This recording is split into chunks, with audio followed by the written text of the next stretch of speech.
Director Wray, the floor is yours.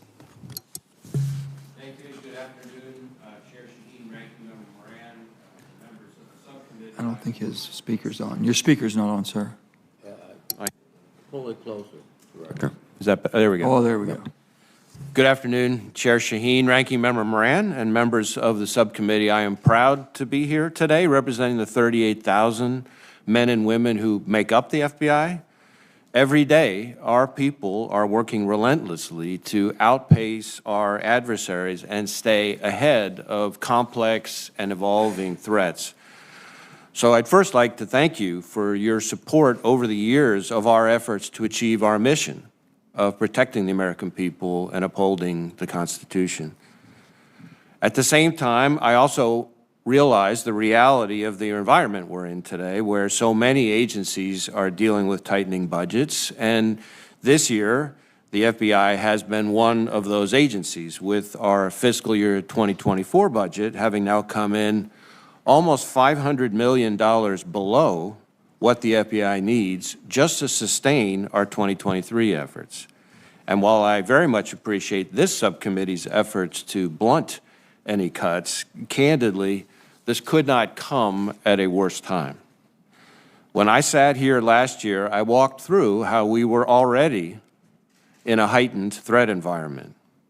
And since then, we've seen the threat from foreign terrorists rise to a whole nother level after October 7th.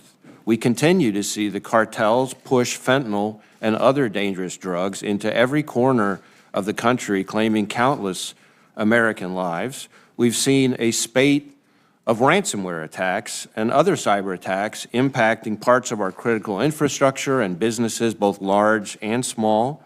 Violent crime, which reached alarming levels coming out of the pandemic, remains far too high and is impacting far too many communities. China continues its relentless efforts to steal our intellectual property and most valuable information. And that's just scratching the surface.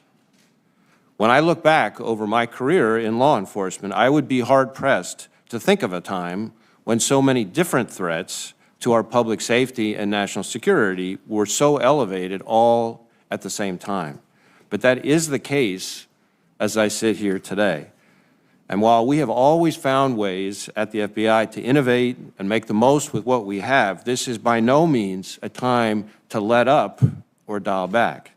This is a time when we need your support the most. And I look forward to working with this subcommittee to get things back on track. Because right now, we need investments in our people and the resources required to keep Americans safe. Now, I will stack the FBI's workforce up against anyone, anywhere, anytime. They are innovative, they're efficient, they're relentless, they're patriots, and we have been fortunate at the FBI in recent years that our recruiting has gone through the roof.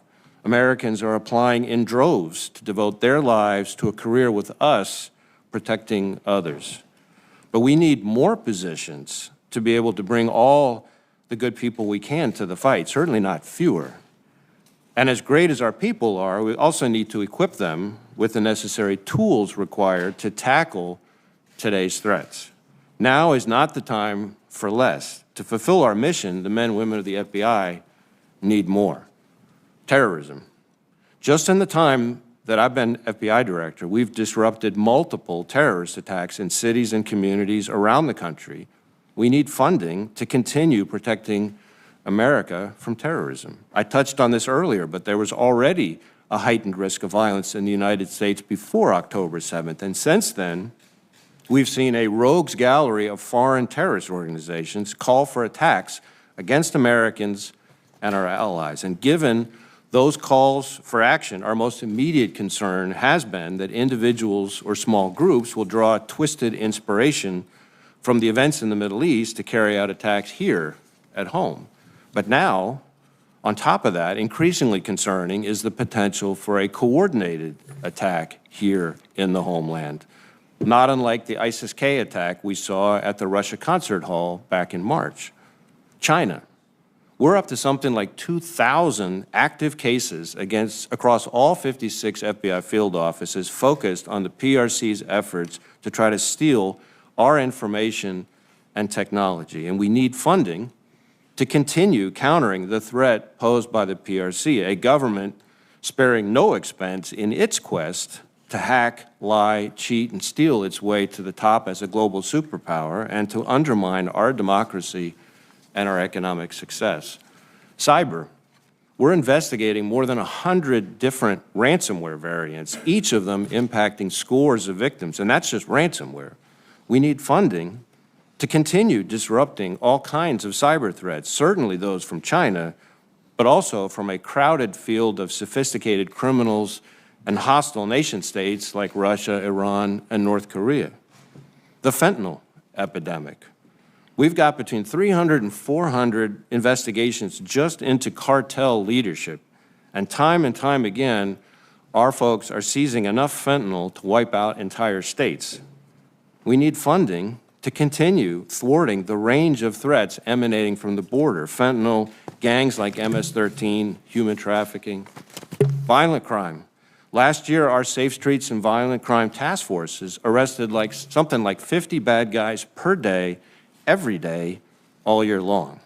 We need funding to continue fighting the violent crime that remains at levels in this country that are still too high. Child exploitation. Our dedicated agents, analysts, and professional staff working violent crimes against children are arresting hundreds of predators and rescuing hundreds of victims each and every year. We need funding to continue protecting our most vulnerable victims from their tormentors. Now, in all those areas that I just mentioned, we are working closely with our partners at all levels of government to achieve our shared goals of keeping our communities safe and protecting Americans from harm. Every day, FBI agents, analysts, and professional staff are working shoulder to shoulder with thousands of task force officers from hundreds of different police departments and sheriff's offices all over the country on our FBI-led task forces.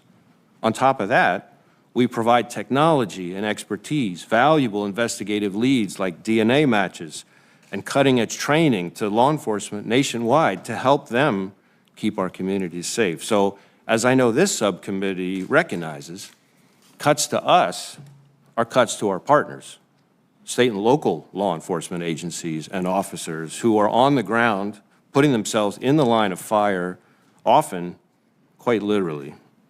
That's just one way that cuts to us are going to have real impacts on the American people. So, yes, despite best efforts, we took a hit in the 2024 budget, but 2025 is a chance to get back on track and provide the FBI's men and women the tools and resources the American people need us to have to keep them safe. So thank you again for having me here today, and I look forward to our discussion.